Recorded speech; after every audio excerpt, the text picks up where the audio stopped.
Assalamu alaikum dear students, it's me Amjad Khan and you're watching my YouTube channel English with Amjad Khan।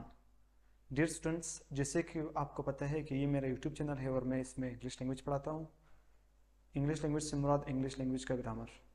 तो मैंने starting से start किया था जिसमें से हम लोगों ने बेसिक इंग्लिश के डेफिनेशंस पढ़ लिए थे और कल हम लोगों ने एक चीज़ पढ़ा था, वो था टेंसेस के बारे में। So I told you that we would start tenses from tomorrow. So today in this lecture I will teach you the first tense। जो पहला टेंस है मैं आपको वो पढ़ाऊंगा, that's called present indefinite tense।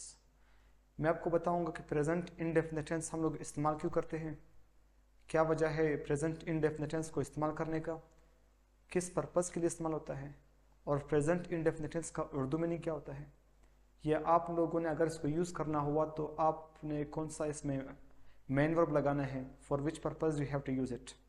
So I am going to tell you about that and as well as I will also make simple sentence, negative sentence and interrogative sentence in the way you will be able to know that for which purpose is this tense used. So first of all, without wasting your time, we should start today's lecture. So I told you that today's lecture is, we can say, present indefinite tense। The very first tense आपके पास जो सबसे पहला tense आता है that is present indefinite tense, and also जो सबसे difficult tense होता है means जो सबसे मुश्किल टेंस होता है, it is also the same one, और सबसे ज़्यादा इस्तेमाल किए जाने वाला टेंस भी हमारे पास यही है। So just have to focus on each and everything. मैंने आपको सब्जेक्ट पढ़ाया था, ऑब्जेक्ट पढ़ाया था, प्रेडिकेट पढ़ाया था, मैंने आपको हेल्पिंग वर्ब, मेन वर्ब सब कुछ बता दिया था। But today I will tell you about, we can say how to use them in a tense, और how should we learn a tense, और how should we use the tense, हम लोगों ने एक टेंस को इस्तेमाल कैसे करना है। So today I will teach about present indefinite tense. हमारे पास कौन सा टेंस है आज? प्रेजेंट इंडेफिनिट टेंस, यानी फेले हाल मुतलक जिसको हम लोग कहते हैं। इन दिस टेंस, और this tense is used for which things, I will also tell that for which purpose do we use this tense. इस टेंस को हम लोग इस्तेमाल क्यों करते हैं। The first thing, in the definition I have written that this tense is used for daily routine. This tense is used for daily routine, वो काम जो आप रोज़मर्रा करते हैं, रोज़मर्रा की ज़िंदगी में करते हैं, चाहे वो खाना खाना हो, चाहे वो नमाज़ पढ़ना हो, वज़ू करना हो, स्कूल जाना हो, कॉलेज जाना हो, पढ़ना हो, पढ़ाना हो, जो कुछ भी हमारे पास है, for that purpose we use which tense? Present indefinite tense. Okay, so for daily routine, whatsoever the daily routine is, अगर आपने अपना डेली रूटीन डिस्क्राइब करना है और you want to describe the someone else daily routine, so you will have to use present indefinite tense। and for which purpose it is used? It is used for daily routine, universal truth means दुनियावी सच। अब दुनियावी सच क्या होता है? Suppose मैं बोलता हूँ कि सूरज चमकता है, सूरज चमकता है, या मैं बोलता हूँ कि कुत्ते भौंकते हैं। for that purpose we will use which tense? Present indefinite tense। and as well as we use it for present habits। जो आपके प्रेजेंट हैबिट्स से, जो आप हैबिट्स मतलब सिगरेट पीते हो, उसके बाद या सहर करते हो, या आप लोग बोलते हो कि मैं खाना इस टाइम खाता हूँ, whatsoever the habits are, for that purpose we use which tense? Present indefinite tense. इसको हम लोग यूज़ करते हैं प्रेजेंट इंडेफिनिट टेंस। अगर आप लोग एक चीज़ देखते हो, मैं बोलता हूँ कि मैं सुबह उठता हूँ, मैं खाना खाता हूँ, मैं स्कूल जाता हूँ, मैं ज़्यादा पानी पीता हूँ, मैं चाय ज़्यादा नहीं पीता, जो कुछ भी हमारे पास है ये सारे प्रेजेंट इंडेफिनिट टेंस में ही इस्तेमाल होते हैं। देखिए एक चीज़ और हमारे पास है, मैंने बोला कि present habits as well. Present habits हमारे पास क्या है? मौजूदा जो आपकी आदत है। आदत मेरा क्या है भाई? मैं उस साइड पे बैठता हूँ, मैं यहाँ पे बैठता हूँ, मैं इस टाइम खाना नहीं खाता, मैं रात को देर से खाना खाता हूँ। मीन्स आपके पास ऐसे एक्शन जो हो गए वो प्रेजेंट हैबिट्स में आते हैं। So also we use the same tense. और यूनिवर्सल ट्रूथ, कुत्ते भौंकते हैं, सूरज चमकता है, और वी कैन से दैट जो आपका ज़मीन है, ज़मीन जो है वो घूमता है। सो जो कुछ भी हमारे पास है, for that purpose we use which tense? Present indefinite tense. Urdu में बहुत आसान होगा, लेकिन इंग्लिश में इसको यूज करना इतना ही मुश्किल होगा, because you have to use different kinds of verbs, different kinds of vocabulary, and you will have to use different kinds of strategies to learn this tense. So first of all, if I tell you about the Urdu identification of this tense, Urdu पहचान इसका क्या होगा, या means आपके पास एक Urdu sentence लिखा हुआ है, उसको आपने कैसे पहचाना है कि हमारे पास एक कौन सा टेंस है, इसको हम लोगों ने कहाँ पे यूज करना है। So Urdu identification of this tense, we can say जब भी आपके पास उर्दू जुमले में लास्ट में क्या आता है ता है, वो स्कूल जाता है, वो कपड़े धोती है, लास्ट में क्या रहे ती आ रहे हैं, ती है। नेक्स्ट हमारे पास क्या है, हम स्कूल जाते हैं, लास्ट में क्या रहे ते है। और नेक्स्ट हमारे पास क्या है कि मैं खाना खाता हूँ वगैरह। आपके पास और भी हो सकते हैं, आप खाना खाते हो, आप ये करते हो, आप वो करते हो, मीन्स आपके पास और भी बहुत ज्यादा आ सकते हैं। So for that purpose we use which tense, present indefinite tense. अगर आप लोग याद होगा मैंने आपको एक चीज और समझाया था, helping verb. What is a helping verb? Helping verb plays a vital role in the identification of different tenses. आप लोगों ने जहां पे भी हेल्पिंग वर्ब यूज करना होगा, हेल्पिंग वर्ब आपको ये मदद देगा कि आप कोई भी टेंसेस से पहचान सकते हो which tense is that. Okay, suppose means I have to talk about present, I will use another helping verb. If I want to talk about past, so for that purpose I will use a different kind of helping verb. And if I talk about future, so for future I will have to use different helping verbs. There are, we can say, how many tenses? 12 tenses, and every tense has different helping verb. हर एक हमारे पास क्या होता है, different helping verb होता है उसको पहचानने के लिए। So if I talk about, we can say the helping verbs of present indefinite tense, so they are do and does। हमारे पास पहला क्या है, एक do है, दूसरा हमारे पास क्या है, that is does। and where should we use do and where should we use does? हम लोग do कहाँ पे यूज करते हैं और does हम लोग कहाँ पे यूज करते हैं? So first of all, do is used with I, you, we, they and plural subjects। जब भी आपके पास I आ गया, you आ गया, we आ गया, they आ गया, या कोई भी plural subjects आपके पास आ गए, for that purpose I will have to use which thing? I will have to use do। Suppose I do, you do, we do, they do, and Ali and Ahmed, हमारे पास क्या है, plural है, तो Ali and Ahmed also we can say do. वहां पे आप लोगों को क्या यूज करना होगा, डू का हेल्पिंग वर्ब यूज करना है। नेक्स्ट देखो, in this tense the second helping verb is does. हम लोग डज भी यूज करते हैं। Okay, where to use does? Does is use with he, she, it and singular subjects. आपके पास जो भी सिंगुलर सब्जेक्ट होगा वहां पे आप लोगों ने क्या यूज करना होगा, डज यूज करना होगा। सपोज अगर हम लोग ही की बात करते हैं, शी की बात करते हैं, इट की बात करते हैं, या हम लोग किसी और मीन्स जो आपके पास सिंगुलर सब्जेक्ट हो गया वहां पे भी आप लोगों ने यूज करना है which helping verb does. Got it? Now the thing is that जब आप लोगों ने ये सब्जेक्ट्स यूज कर लिए उसके बाद आपके पास एक और चीज भी आता है जो कि मेन किरदार अदा करता है, that is main verb of the tense. याद रखना हमारे पास जो एक सेंटेंस होता है, there we have how many things, two things.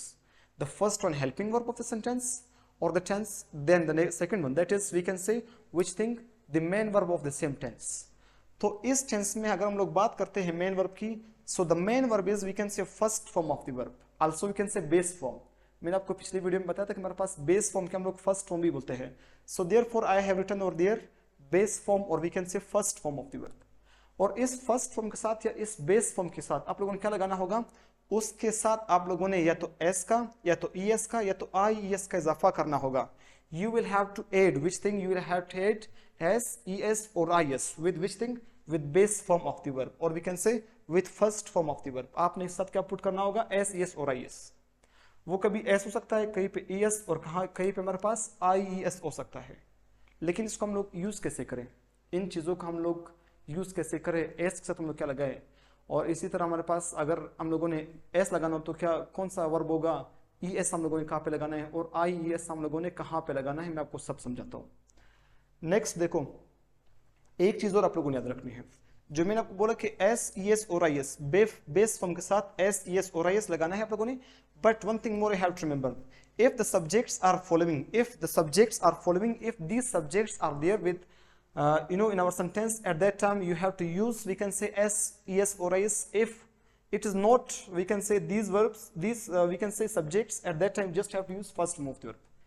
if the subject is he, she, it and singular subjects, at that time you will have to put with base form s, es or is। अगर आपके पास subjects ये होंगे तो आप लोगों ने use करना है base form के साथ first form, second form या third form।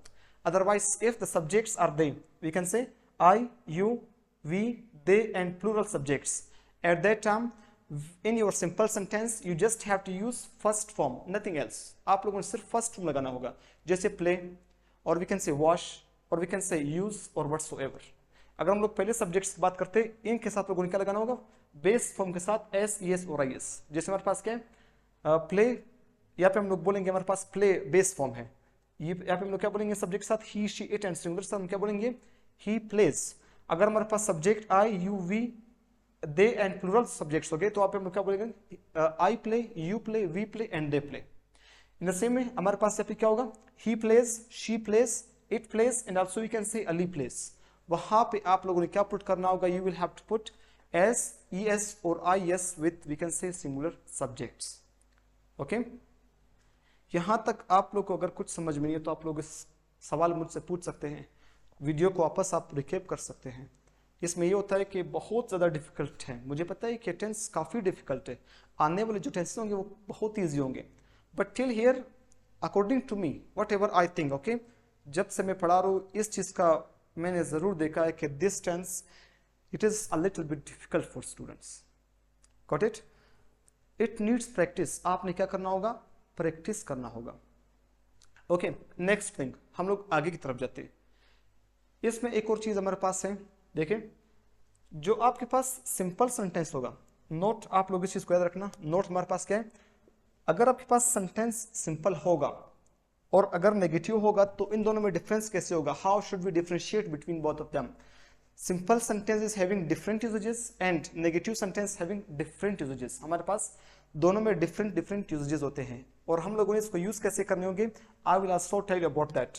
Now see, if the sentence is simple, if the sentence is simple, अगर आपके पास क्या है, सेंटेंस सिंपल है, तो आप लोगों ने क्या करना होगा, आप लोगों ने ये करना होगा, जो मेन वर्ब है उसके साथ with base form you have to use S, E S और आई एस। ओके, आप लोगों ने क्या करना होगा, एस, ई एस और आई एस, और एस, ई एस और आई एस आप लोगों ने कहां पे यूज करना होगा, मैंने आपको पहले ही बता चुका हूं, इन चीज को आप लोग याद रखना। In this thing I have told you. So first of all we have to use, we can say base form of the verb with s, es or is as the main verb. आपका जो main verb होगा उसको हम use करेंगे first form of the verb with s, es or is. Next thing, ये हमारे पास main verb होगा, लेकिन इन tenses में जो simple sentence होंगे, in that thing you don't have to use helping verb. I have written that no helping verb. You don't have to use helping verb in sentences in simple sentences. आपका जो simple sentence आएगा उसमें क्या नहीं होगा, जो आपके पास क्या है कि do does the helping verbs, you don't have to use helping verbs in which sentences, in simple sentences. The next thing, अगर आपके पास सेंटेंस नेगेटिव होगा या इंट्रोगेटिव होगा, गॉट इट, अगर नेगेटिव है या इंट्रोगेटिव है, at that time you just have to use base form of the verb, subject चाहे जो भी हो, you just have to use which form of the verb, base form of the verb as the main verb. और इसी के साथ आप लोगों ने इसमें हेल्पिंग वर्ब्स भी लगाने होंगे, गॉट इट, इसके साथ आप लोगों को क्या करना होगा, हेल्पिंग वर्ब्स भी लगाने होंगे। बहुत इजी होने वाला है, you just have to practice it. I will also help you, okay, in this thing, मैं आपको इसमें मदद करूंगा that how should we use these things in our sentences.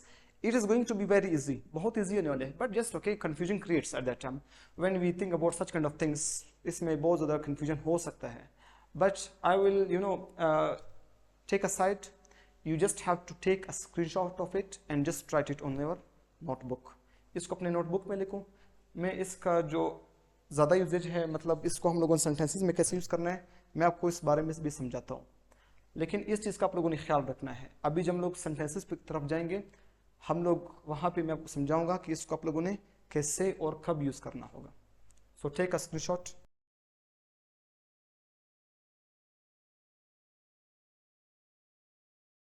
Okay dear students, जैसे मैंने आपको पहले बताया कि how should we use this tense, अब मैं आपको बताऊंगा इस टेंस को हम लोगों ने सेंटेंसेस में कैसे यूज करना है, या इसके हम लोगों ने सेंटेंसेस कैसे बनाने हैं।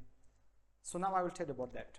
First of all the thing is that as you people know that the helping verbs were do and does. आपके पास कितने हेल्पिंग वर्ब्स थे, दो helping verbs, the do and does. Next thing, what was the main verb? The main verb was first form of the verb or base form of the verb with s, es और is। हमारे पास क्या था, base form के साथ s, es और is का इजाफा करना था हम लोगों ने। अब बात आती है कि इस बेस फॉर्म में हम लोग इजाफा कैसे करेंगे, या तो s पुट करेंगे, या तो es पुट करेंगे, या तो is पुट करेंगे। So first of all I will tell about that. Okay, इसके लिए हमारे पास क्या होता है, स्ट्रेटजीज होते हैं, इसके लिए हमारे पास कुछ ऐसे रिकॉग्निशन होते हैं कि उसको हम लोगों ने याद करना होता है। So for that purpose I will tell you how to put s, es or is, or we can say how to put s, es or is. First of all, if a word ends with ch, sh or o, x, double s, अगर आपके पास कोई भी verb जो है वो इन words पे खत्म होता हो, इन लेटर्स पे खत्म होता हो, So after that we have to put which thing? We have to put es. क्या पुट करना है हम लोगों ने? उसके बाद es पुट करना है. How? Like the examples I have written over there. Examples. Suppose teacher is, we can say, base form of the verb. उसके साथ मैंने क्या लगाया? es लगा लिया. Watch is, we can say, base form of the verb. After that I added es. In the same way, go is base form of the verb. After that I added es. And fix is, we can say, base form of the verb. After that I added es. And pass is also, we can say, base form of the verb. After that I put es. तो क्या बन गया? Teach, teaches, wash, washes, go, goes, fix, fixes, pass, passes. Also you have to remember the sounds. Whatever I am saying, you just have to remember like that. Next thing, अगर हमारे पास, ये तो हम लोगों ने पढ़ लिया, अगर आपके पास कोई भी वर्ड जो है वो y पे खत्म होता हो, ओके, कोई भी वर्ड आपके पास y पे खत्म होता हो, उसके बाद आपने इस y को चेंज करना है, किस चीज में? is में. मीन्स आपने y को मिटाकर is पुट करना होगा उसके बाद. जैसे हमारे पास ट्राई से मैंने y मिटाकर is कर दिया. और जैसे हमारे पास है cry, suppose I will write over there cry. You have to erase this one. You have to put over there is, cries. Got it?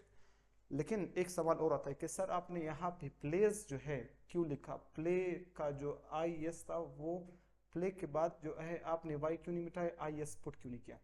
क्योंकि इस y से पहले क्या आ रहा है? vowel आ रहा है. So therefore क्या किया उसको मैंने उसको जो है नहीं मिटाया और मैंने is put नहीं किया. Just I wrote it in the same way. Got it? उसके बाद दूसरे जो हमारे पास जस्ट s आते हैं. s कहाँ पे पुट करते हैं हम लोग? s हम लोग वहां पे पुट करते हैं इन दोनों केसेस को निकालकर. जनरली यानी कि आमतौर पर हम लोग क्या पुट करते हैं? es पुट करते हैं. जैसे हमारे पास देखो send, sends, cut, cuts, beat, beats. जब के पास बाकी वर्ड्स आ गए, मूव, मूव्स, वहां पे आप लोगों ने जस्ट किस चीज का इजाफा करना है? आप लोगों ने सिर्फ s का इजाफा करना है. ओके, अब हमारे पास सेंटेंसेस, मैंने आपको एक चीज नोट में बताया था कि इसमें हम लोगों ने क्या यूज करना है, क्या यूज नहीं करना है. नोट में मैंने आपको बताया था कि जो आपके पास सिंपल सेंटेंस होगा उसमें आप लोगों ने क्या यूज करना है? फर्स्ट फॉर्म या base form of the verb के साथ एस, ई एस और आई एस. और जो आपके पास सिंपल सेंटेंस होगा उसमें आप लोगों ने हेल्पिंग वर्ब इस्तेमाल नहीं करना है. Look at the formula of simple sentences. First of all subject is there. Next base form के साथ एस, ई एस और आई एस में लगाया. There is no helping verb, no do does in the sentence. उसके बाद मैंने object लगाया तो हमारे पास उसके बाद फुल स्टॉप है. उसके मुताबिक आई बीट हिम, मैं उसको मारता हूँ. शी कुक्स फूड, वो खाना पकाती है. Because she singular subject, so we have to say cooks food. अगर हमारे पास सी होता he cooks food, it cooks food. हमारे पास अगर अली होता तो हम क्या बोलते हैं? Ali cooks food. With main verb we will have to add which thing? S, E S और आई एस. अब अगर हम इसी सेंटेंस को मैंने यूज करना है किस चीज में? नेगेटिव में चेंज करना है, इंट्रोगेटिव में हम लोगों को चेंज करना है. मैंने आपको बताया था कि जो आपके पास नेगेटिव सेंटेंस होगा, इंट्रोगेटिव सेंटेंस होगा, वहां पे आप लोगों ने do does helping verb according to subject you have to add it. आप लोगों ने वहां पे ऐड करना है. But you don't have to use S, E S और I S with main verb. जैसे मैंने फॉर्मूले में लिखा है, देखो इन दोनों में फर्क क्या है. नेगेटिव सेंटेंस का फॉर्मूला हमारे पास सब्जेक्ट यहाँ पे भी है, यहाँ पे भी मैंने सब्जेक्ट लिखा. After that we are having helping verb here, do or does. After that we have to put not, plus you have to put, we can say which thing? First form of the verb, not s, es और is.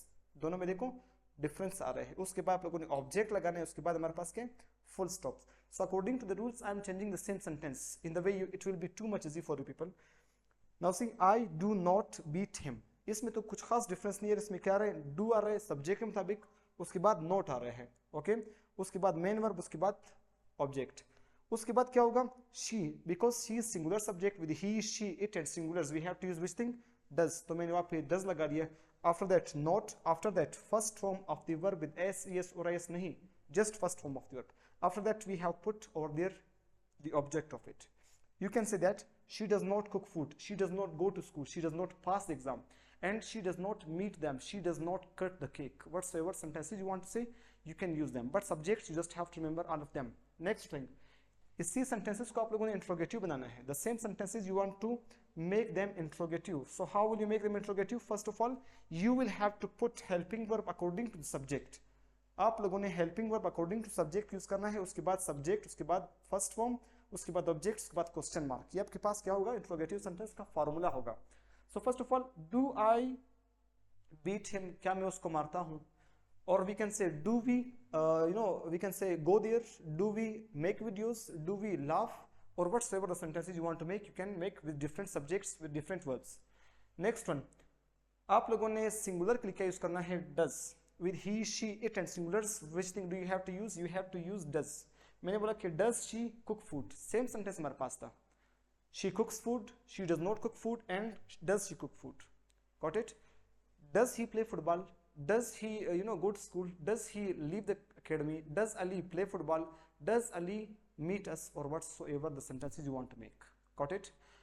यहाँ तक आप लोग कुछ भी समझ नहीं तो आप लोग पूछ सकते हो, और आप लोगों ने इसका स्क्रीनशॉट लेना है, इसके आप लोगों ने प्रैक्टिस करना है. ओके, ये टेंस हमारे पास मुकम्मल हो गया. इसके बाद हम लोग अगले टेंस को पढ़ते हैं. तब तक के लिए अपना ख्याल रखिएगा. अल्लाह हाफिज़.